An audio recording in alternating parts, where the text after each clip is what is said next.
Hello everybody, Storms Inc. here. Today I'm going to review Star Trek Into Darkness. Now I do apologize ahead of time for this video coming out a little too late or a little later than expected. Originally I did review this video. I filmed the review, but I did not upload it because I felt like there's more stuff I didn't touch in that review. And there's a lot of stuff that other people hasn't touched in their reviews. So I figured this would be the perfect time to refilm this review and go over some of the things that I figured out that maybe someone else didn't figure out. So that's why it's a little late here.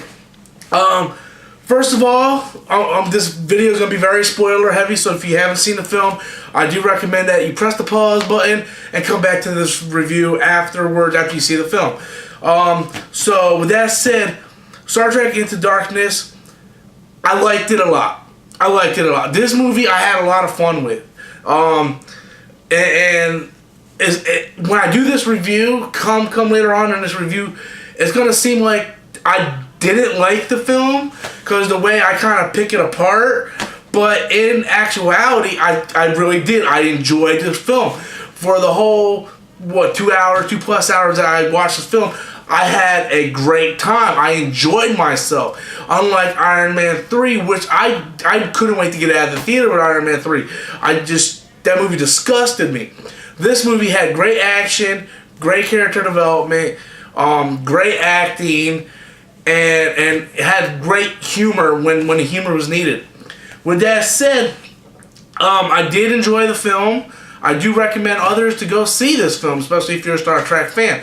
Now, with that said, this is where I start picking it apart. Because even though I like this film had a lot of flaws. Huge plot holes type flaws. The first thing I'm going to get into is what everybody already knows, that the main villain is Khan. Okay? And before I get into the character that plays Khan in this movie, I'm going to get into the end of this movie, because I was sold all through this movie. I mean, this movie, I was like, okay, this movie is awesome. I love this movie. Then the last 20 minutes killed the movie. Still like the movie, but I consider this movie a bad movie. It's all right to like something that it makes you, it makes you happy to watch because it was fun. But at the end of the day, it's still a horrible film. This is one of those films. I enjoyed watching it. Horrible film. The reason why is because this movie shows the lack of knowledge that J.J. Abrams has when it comes to Star Trek, the Star Trek universe. Basically, this movie is Space Seed, which is the first appearance of Khan. I consider it a Space Seed because that's the character he plays. He doesn't play the Wrath of Khan. He plays the Space Seed Khan, where he wakes up and he's basically trying to take over or whatnot. And basically, Kirk is sent out on this mission, this top secret mission, which ends up being a mission that is a Starfleet legal, I guess, because the Admiral is basically trying to get him to cause a war between the Klingons and Starfleet Earth, and basically take out Khan in process. And they have 72 ships, which, if you are Star Trek savvy, knows from Space Seed and Wrath of Khan, those are the 72 people from Botany Bay and Space Seed. So, we got this going on, and the final 20 minutes of this movie, that J.J. Abrams just tries to throw so much of different things from Star Trek in there, in this big pot, trying to throw so many Easter eggs and stuff, that they reenact the entire final scene in Wrath of Khan. But they reverse the roles. This time, the ship is falling. Instead of Khan's spaceship getting ready to detonate, or, the Genesis missile getting ready to detonate, and Enterprise being, around that area, and it's going to be caught in a blast. This time, it's falling to Earth's atmosphere, and it's going to disintegrate. So Kirk runs to the radiation chamber. Scotty tries to stop him. Kirk knocks Scotty out, goes in the radiation chamber, gets the everything back online where they can take off and they don't have to worry about crashing into Earth's atmosphere. Spock then looks, Scotty goes, Spock, you need to get down here. Spock looks over, sees the empty chair, goes down there, and then Scotty's like, you can't go in there, you'll flood the whole chamber. And basically they're playing word for word the final scene of Wrath of Khan, except for roles are reversed. And I was cool with that scene being that way. I expected it was going to happen. I figured that J.J. Abrams would try to throw something in there ridiculous like that. And I thought it worked. Where it fell apart was after Kirk died, Spock is yelling, Khan! And it was just fucking ridiculous. It didn't need to be in there. It could have been just, Spock is simply just not saying nothing after Kirk died and maybe just went, Khan. Or something like that. He didn't have to reenact Shatner's Khan yell from Wrath of Khan. So then there's this big epic battle between Khan and Spock. And long story short, Dr. McCoy uses Khan's blood to resurrect Kirk at the end of this movie. The problem I have with this is if you're gonna use that source material, have the fucking balls to see it through. Don't sit there and kill Kirk in that emotional type scene, which it was very emotional, when you brought him back 10 minutes later. It was almost as that scene never took place. You never had to have that scene in there. You can literally cut that scene out and add in, Spock beating the shit out of Khan, and he never needed to be there. You did not have to do that scene. It pisses me off because you add that in there, and you don't have the balls to see it through. One, this is not Wrath of Khan. And two, you do not need to add other people's material. The reason why it worked in Wrath of Khan is because back then they killed Spock. We didn't get Spock back until Search of Spock, movie 3. You killed Kirk in this one to bring him back 10 minutes later. Did not need to be in there. So with that said, let's get into my biggest gripe for this film. You think that's my biggest gripe, but it's not. My biggest gripe is Khan himself. Why is he a white guy? Why is Khan a British white guy? In the original series and Space Seed, Khan was brown skinned. He was a different ethnic background. I didn't know exactly what his culture was. It was some kind of Indian, some kind of Hindu type color and or race, and I don't know exactly, but he wasn't white. Khan in this movie is British.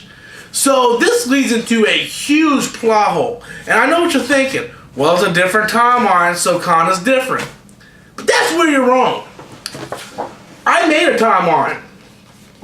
This line right here represents the continuity timeline before it split up into the new alternate timeline right here. Okay? Khan was a super genetic creation on Earth, and he ruled over a quarter of Earth in 1990. This happened before the split in the timeline. The split in the timeline didn't happen until 2233 when Spock went back in time in the wormhole by the red matter, and then the USS Kelvin runs into Nero's ship, and that altered the timeline. By Nero coming in on 2233 and Kirk being born and his father had died, all that created the alternate timeline that we get. So by that creating the alternate timeline, you fast forward into the regular timeline with 2233, that never took place. We have Space Seed with the Khan showing up. Then we have Wrath of Khan. Up in the alternate version, we get a new Khan. How can that be possible that this new Khan is white when back in 1990s, Khan was still alive? He was born before the time rift. Khan was born before the rift in time. So how, from the rift of time, did he change ethnic background? At this point, Khan would still be frozen on Botany Bay. But he would not change ethnic background. That wouldn't happen. Because he was already born. If he was born afterward, after the split in time, then that is possible. But there's no way, by this timeline, did he change ethnic backgrounds. There's no way that's possible. That's a huge plot hole, J.J. Abrams. That's a huge plot hole. And let's get into this. If you want to use the excuse that the split in time is what made him a different character altogether, which I just explained, there's no way possible that could happen. Why isn't anybody else changed? Why isn't Kirk black or Hispanic? Why is Kirk white still? Why is Spock a Vulcan? Why is Scotty, not Chinese? Why is Sulu not white? If this timeline that you say can change Khan to a British guy, then why is all the other characters who were born after 2233, after the split, all identical to their counterparts in the actual continuity? Why is Chekhov and Scotty and Bones and Kirk and Spock and all those guys identical to their counterparts in the original continuity, but Khan is different? It makes no sense whatsoever, does it? But how could it even be possible when Khan was born way back before the time rift? So this movie has huge plot holes, and you can tell that J.J. Abrams doesn't know anything about Star Trek. It's really bad. And the funny thing is, I'm not a huge fan of Star Trek. Watched all the TV shows, watched all the movies, and that's about all my knowledge of Star Trek. But even I can sit here and come up with a continuity timeline to prove my theory that Khan would not have changed in the time rift. It's impossible. That's a huge plot hole. The only thing that, I liked the movie. I don't want to make it sound like I didn't like the movie. I enjoyed the movie. It was fun. But as a movie, this movie was horrible because nothing made sense. There were so many plot holes flying around here that it just didn't need to be there. It was like J.J. Abrams made a sci-fi action movie and threw as much fucking references into Khan's world, or Wrath of Khan and Spacey, that he possibly can. That was Star Trek Into Darkness. Nothing in there was continuity to anything. I could write a better Star Trek Khan film than that. And if this is what J.J. Abrams has in store for Star Wars, I'm sad for what Star Wars is going to be. I see people on the internet saying J.J. Abrams is fucking amazing. This movie was fucking awesome. The movie was fun. It was fun to watch and it was very enjoyable. But as a film, it was not good. The writing was horrible. Horrible. Before I go, I do want to say one more thing. The actress that played Carol, what the hell was her name? Carol Marcus. She was she was fucking gorgeous. She was gorgeous. That was my favorite part of the movie. She was fantastic, and that was another reference to Wrath of Khan with her being in it. So, just, I want to get your thought. Now that I broke it down and showed you that there's no possible way that Khan would have been another ethnic background, I want to know your opinion. Tell me in the bottom of the comment box below. Tell me what you thought about the film. If you're a Star Trek fan, did it upset you? If you're a casual Star Trek fan, it probably didn't. But I want to, get your opinion on some of the things they did in this movie that just did not make any damn sense. Until next time, guys, I'm Storm Zink. Live long and prosper.